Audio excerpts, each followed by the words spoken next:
In interpreting the words of Section 212(1)(a) of the 1999 Constitution as amended, the court should be guided by principles upon which the Constitution was established, rather than by direct operation or literal meaning of the words used in the provision, and where the literal meaning of the words used are not in consonance with the guiding principles.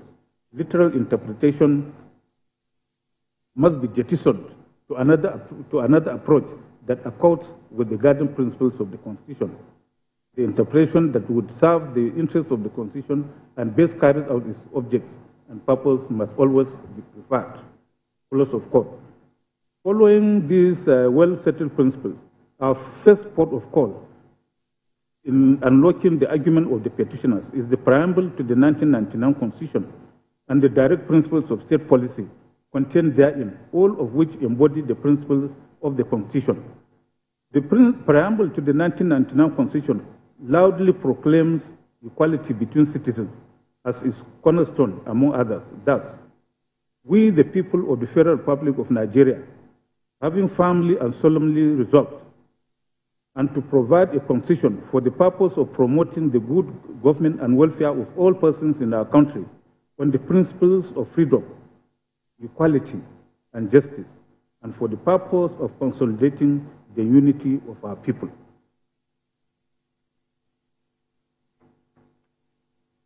Do hereby make and give to ourselves the following Constitution.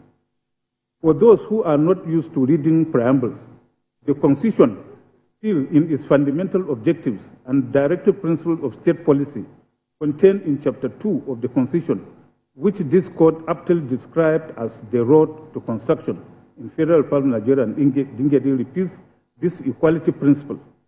Under its social objectives provision of that chapter in Section 17 thereof, it again proclaims that 1. The state social order is founded on ideals of freedom, equality, and justice. 2. In furtherance of the social order, every citizen shall have equality of rights, obligations, and opportunities before the law. Equality of rights in every citizen, as stated in this provision, cannot by any means be read to exclude equality of the weight and value of their votes. No, it includes it. Even more so, when the issue here is the right of every such citizen to elect with their votes their president, whose policies are supposed to and will affect all of them equally, regardless of which part of the country they reside or live. So even stopping here, the futility and hollowness in the argument of the petitioners that the votes of the voters in the FCT, Abuja, have more weight than other voters in the country, to the extent of their votes purportedly have a veto effect on other votes, is rendered bare. That notwithstanding, let us still proceed to consider, for whatever it is worth, their interpretation of Section 134, subsection 2b of the same 1999 Constitution, which incidentally centers around the word "and" in that provision. In the first place, the settled position of the law is that in interpreting a constitutional provision of the court should be guided by the principles upon which the Constitution was established, rather than by the direct operation or literal meaning of the words used in the provision. And where the literal meaning of the words used are not in consonance with the guiding principles, literal interpretation must be jettisoned for another approach that accords with the guiding principles of the Constitution. It is quite clear that a calm reading of Section 134(2)b of the Constitution will leave no one in doubt that the use of the word "and" by the framework between the words all states in the Federation and the Federal Capital Territory Abuja indicates nothing more than that the framers' understandable desire for consistency in referring to the Federal Capital Territory by that name, as it is done all through the Constitution whenever reference is made to the Federal Capital Territory. The word and Federal Capital Territory Abuja do not by any means imply the meaning imputed to it by the petitioners. In any event, Section 299 of the Constitution dispels any lingering doubt that may still be existing in anyone's mind by stating that the provisions of this constitution shall apply to the Federal Capital Territory, Abuja, as if it were one of the states of the Federation, then ABC. This provision states most unequivocally that the entire provisions of the Constitution shall apply to the Federal Capital Territory as if it were one of the states of the Federation. It is noteworthy that the punctuation mark employed by the framers immediately after the part of that provision ending with Federation, emphasized by me, is a semicolon, whose function is, in a sentence is to separate independent clauses of a compound sentence. See Merriam-Webster's online dictionary, which defines semicolon as a punctuation mark used chiefly in a coordinating function between major sentence elements, such as independent clauses of a compound sentence. Wikipedia also explains its use thus. In the English language, a semicolon is most commonly used to link two independent clauses that are closely related in thought, such as when restating the preceding idea with a different expression. The point being made here is that, contrary to the position of the petitioners, by the express provisions of Section 299 above, the provisions of the entire Constitution shall apply to the Federal Capital Territory as if it were one of the states of the Federation. This means that Section 134, Section 2B of the same Constitution, requiring a president candidate to poll at least 1/4 of the votes cast in 2/3 of the states of the Federation in order to be returned elected, means nothing more than that the Federal Capital Territory shall be taken into account in calculating the state 2/3 of states of the Federation. In other words, the FCT is no more than one of the states of the Federation for the purpose of that calculation. Nothing more than that can be implied or inferable from Section 134, subsection 2B of the Constitution.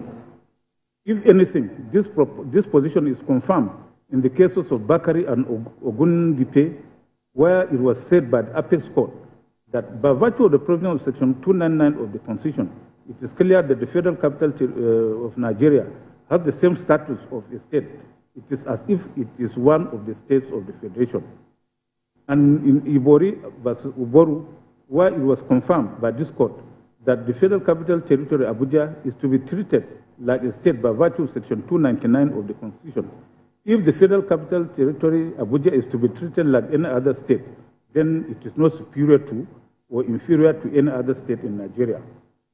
It is also my considered view that if the framers had wanted to make scoring 1/4 of votes cast in the Federal Capital Territory, Abuja, a specific requirement for the return of a presidential candidate, they would have made that intention plain by using words that clearly separate the scoring of 1/4 of votes in the Federal Capital Territory as a distinct requirement.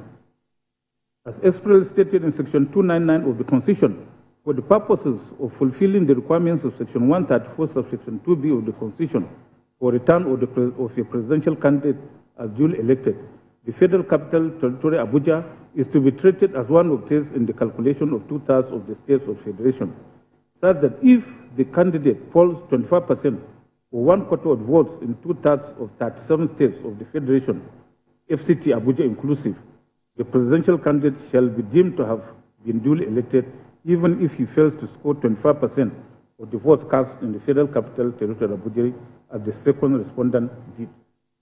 In conclusion, I hold without any equivocation that in a presidential election, polling 1/4 or 25% of total votes cast in the Federal Capital Territory is not a separate precondition for a candidate to be deemed as duly elected under Section 134 of the Constitution. In consequence, Issue 4 is also resolved against the petitioners and in favor of the respondents. It is right, Lord, that there is a rebuttable presumption of regularity with respect to election results, and it is for a petitioner who challenges that result to rebut that presumption with credible evidence. This settled principle was stated by the Supreme Court in Buhari and Anil, and Milsom and Peter cite others. Also in Udom Emmanuel, the sixth respondent, thus Kabir Masari, prayed this court to grant him the following reliefs. 1. An order of this court dismissing this petition in its entirety for want of jurisdiction. 2. An order striking out the name of the fifth respondent applicant from this petition for non-disclosure of any reasonable course of action against him. And first, other orders as this honorable court may deem fit to make in the circumstances. The grounds for the application have been stated. I've also considered the submissions of counsel.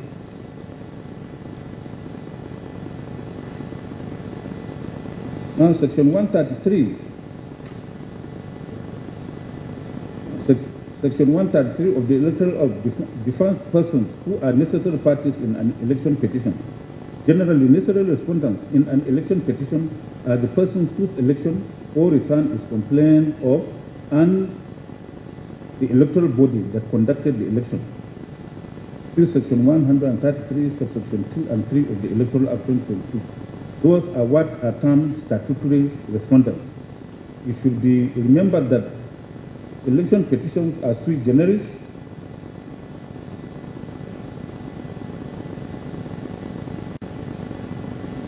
as sui generis and its procedure is strictly regulated by statute. That's why a person does not fall within the category of statutory respondent. They are not necessary parties in an election petition. See the cases of Agbere and Mimra, Buhari and Yusuf, APC and PDP. That's in Waziri versus Gaidam. The Supreme Court held a court. From the above, I have no difficulty in going along with the submissions of the respective counsel for the respondent that Section 137, sub 2 and 3 of the Electoral 2020 has no room for the joinder of the fifth respondent who neither won the election nor performed any role as electoral officer or agent of the third respondent in the election petition, challenging the result of such an election. And even no relief was claimed against the said fifth respondent, and indeed he had nothing to gain or lose in the petition of a close of court. Indeed, a holistic reading of the facts of this petition does not disclose any complaint against the fifth respondent. The only fact that relates to the fifth respondent relevant to the petition is the act of withdrawal of his candidacy as the running mate of the third respondent.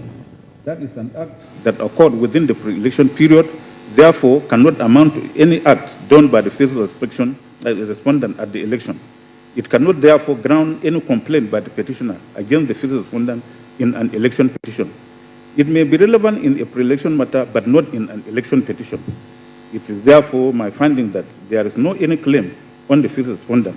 In other words, the relief sought in the petition will not in any way affect the fifth respondent, as he did not participate in the petition either as a candidate or agent of the second respondent, and no declaration was made in his favor by the first respondent. In that respect, I hold that the objection of the fifth respondent on this ground